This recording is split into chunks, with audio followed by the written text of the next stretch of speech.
Hay lugares que no solo formaron parte de la ciudad, sino que le dieron identidad.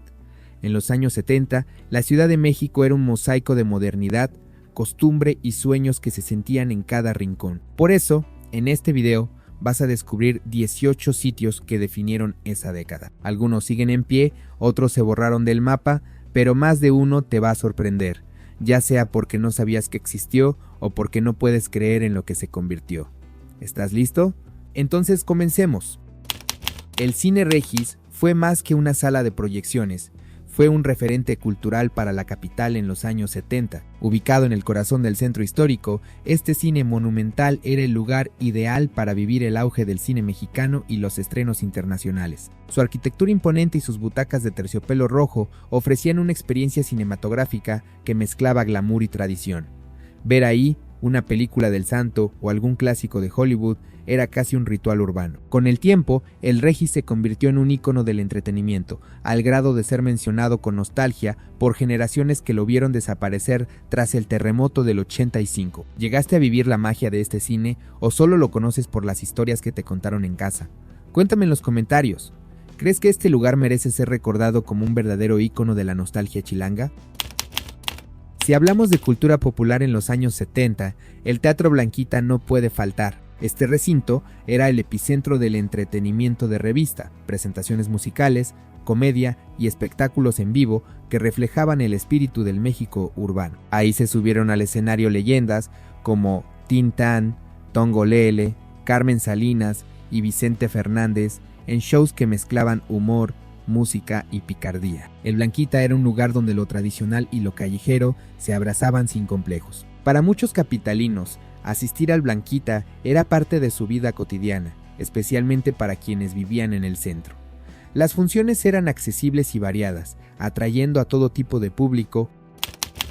Aunque fue inaugurado en los años 60, el Museo Nacional de Antropología vivió una de sus etapas más icónicas en los años 70. Su diseño moderno, encabezado por el famoso Gran Paraguas, se convirtió en un símbolo de la arquitectura mexicana contemporánea. Pero más allá de su apariencia, este museo ofrecía algo aún más valioso, un viaje por las raíces prehispánicas del país. Para muchas familias era parada obligada en paseos escolares o fines de semana culturales. Durante los 70, el museo fue parte esencial del discurso educativo y nacionalista de la época. Ver en persona la Piedra del Sol, los colosos olmecas o los códices mexicas impactaba profundamente a chicos y grandes. Dentro del bosque de Chapultepec, la Casa del Lago fue un oasis cultural durante los años 70. A diferencia de otros espacios más formales, aquí se sentía una vibra bohemia, experimental y joven. Se presentaban obras de teatro alternativo, ciclos de poesía, conciertos y actividades multidisciplinarias. Era el lugar donde los artistas emergentes se encontraban en un escenario y el público capitalino se acercaba al arte sin pretensiones. Además, este espacio fue muy importante para el despertar cultural de la ciudad, especialmente entre los estudiantes y jóvenes intelectuales. Ubicado al sur de la ciudad, el Parque de los Venados era uno de los pulmones urbanos más queridos por las familias capitalinas en los 70. Con sus amplias áreas verdes, bancas, juegos y su pequeño zoológico, era el lugar ideal para pasar una tarde entera. Además, como su nombre lo indica, los venados que ahí vivían eran un atractivo principal, especialmente para los niños que se maravillaban al ver animales en plena ciudad. Más allá del entretenimiento, el parque cumplía una función social muy clara. Era punto de reunión, espacio para picnics, fiestas infantiles o simplemente para correr libre sin preocupaciones. En plena Ciudad de México, en los años 70, existía un lugar que parecía sacado de otro país, una pista de hielo en Insurgentes. No era común en esa época tener acceso a algo tan inusual, mucho menos en una ciudad sin nieve. Esta pista se volvió un sitio de moda para jóvenes y familias que buscaban una experiencia distinta, divertida y hasta elegante. Aprender a patinar, caerse y volver a intentarlo era parte del encanto. Este lugar no solo era recreación, era también símbolo de aspiración moderna. En una década donde la ciudad comenzaba a expandirse y diversificarse, tener una pista de hielo en una de las avenidas más importantes de Latinoamérica reflejaba una CDMX que miraba al futuro sin perder su esencia urbana. Plaza Satélite fue una de las primeras grandes plazas comerciales de México y en los años 70 era vista como símbolo de modernidad estatus y futuro. Ubicada en Naucalpan, al norte de la ciudad, su diseño abierto y su enorme variedad de tiendas atrajeron tanto a familias como a jóvenes que buscaban moda, tecnología o simplemente pasar el día. Ir a Satélite era toda una experiencia, y recorrerla se convirtió en una especie de paseo social. Este centro comercial también reflejaba un cambio en la manera en que los chilangos consumían y se divertían. Los supermercados, las boutiques, los cines y las fuentes de sodas eran parte del paquete, y caminar por sus pasillos amplios y bien iluminados generaba una sensación aspiracional. Durante los años 70, la Universidad Nacional Autónoma de México no solo era el centro académico más importante del país, también era uno de los núcleos culturales, políticos y sociales más activos de la capital. Su campus en Ciudad Universitaria, con sus edificios de arquitectura modernista, áreas verdes y murales emblemáticos, era un reflejo de un México que buscaba avanzar sin romper con sus raíces. La UNAM no solo albergaba aulas y laboratorios, sino también teatros, museos, salas de cine y espacios para el debate ideológico. Fue en los 70 cuando los movimientos estudiantiles seguían activos tras el 68 y muchas ideas que definieron el rumbo del país se discutían ahí. ¿Cómo ves este lugar hoy en día? ¿Crees que ha cambiado demasiado o aún guarda algo de su esencia? Cuéntame qué opinas. Me encantaría leer tus recuerdos o comparaciones. En los años 70, el Parque Hundido era uno de los espacios públicos más tranquilos y bonitos de la ciudad.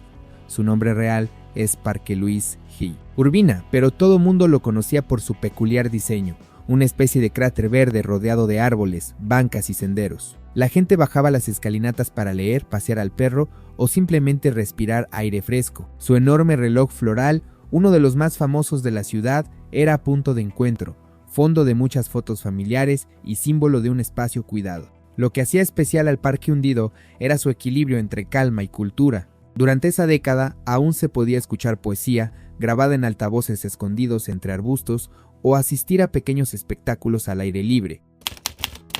La calle Madero siempre ha sido una de las más transitadas de la ciudad, pero en los años 70 tenía un encanto muy distinto. Aún no era peatonal como hoy, y el bullicio de los autos se mezclaba con el de los transeúntes. Ahí se concentraban tiendas de ropa, zapaterías clásicas, joyerías, relojerías y cafeterías con décadas de historia. Caminar por Madero era como estar en el corazón palpitante de una ciudad en transformación, donde lo viejo y lo nuevo convivían codo a codo. Durante esa década, ir a Madero era una salida completa. Tal vez ibas a comprar unos zapatos Florsheim, luego pasabas al Salón Corona, o te detenías en el Café La Blanca. Si tenías suerte, hasta te encontrabas con músicos callejeros o mariachis que se reunían cerca del Zócalo. El Cine Mariscala, ubicado en Eje Central, fue uno de esos templos del entretenimiento que marcaron época. En los 70 era especialmente famoso por proyectar películas del santo, de luchadores y de aventuras que atrapaban a chicos y grandes. Sus marquesinas iluminadas y sus largas filas en la banqueta formaban parte del paisaje cotidiano. Era ese tipo de lugar donde no importaba tanto la película, sino la experiencia de ir al cine, con todo el ritual, la entrada, las palomitas y el silencio colectivo al apagarse las luces. Este cine tenía algo que hoy ya no se encuentra: personalidad. No era una sala de proyección genérica, era un sitio con alma. Los rumores de que se podía escuchar a la gente gritarle a la pantalla o que había funciones dobles que se extendían por horas eran parte de su esencia.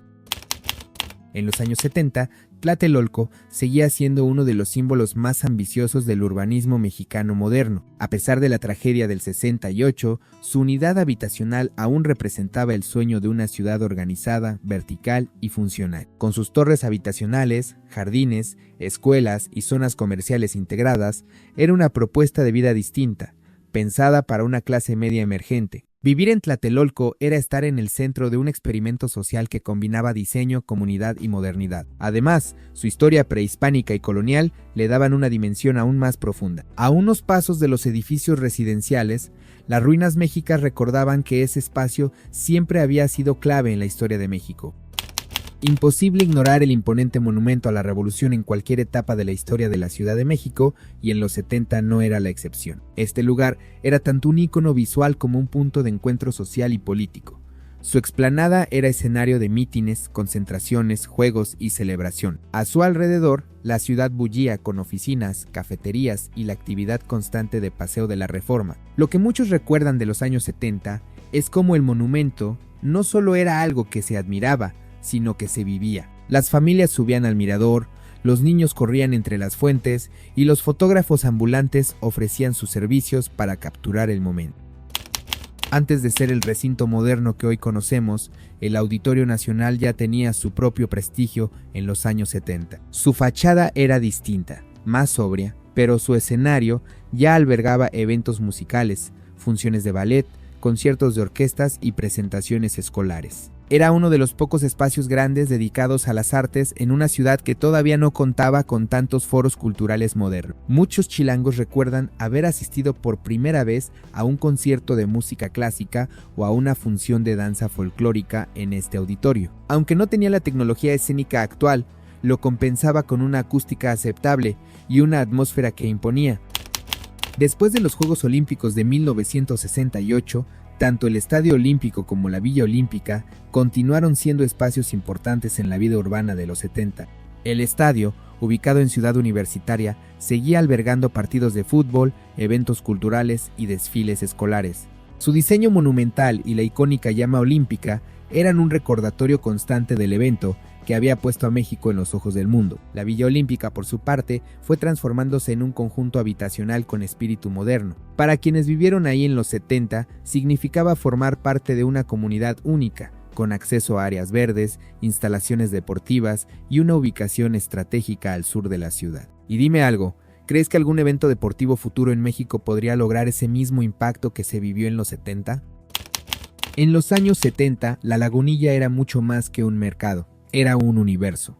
Sus pasillos estaban llenos de antigüedades, ropa usada, muebles, revistas viejas y todo tipo de curiosidades. Si algo existía, probablemente podías encontrarlo ahí. Los fines de semana, especialmente los domingos, el lugar se llenaba de familias, coleccionistas y curiosos que buscaban una ganga, una reliquia o simplemente inspiración. Este tianguis era también un reflejo de la Ciudad de México en su forma más auténtica. Caótica, viva, llena de voces, olores, colores. No era solo ir de compras, era convivir, regatear, descubrir.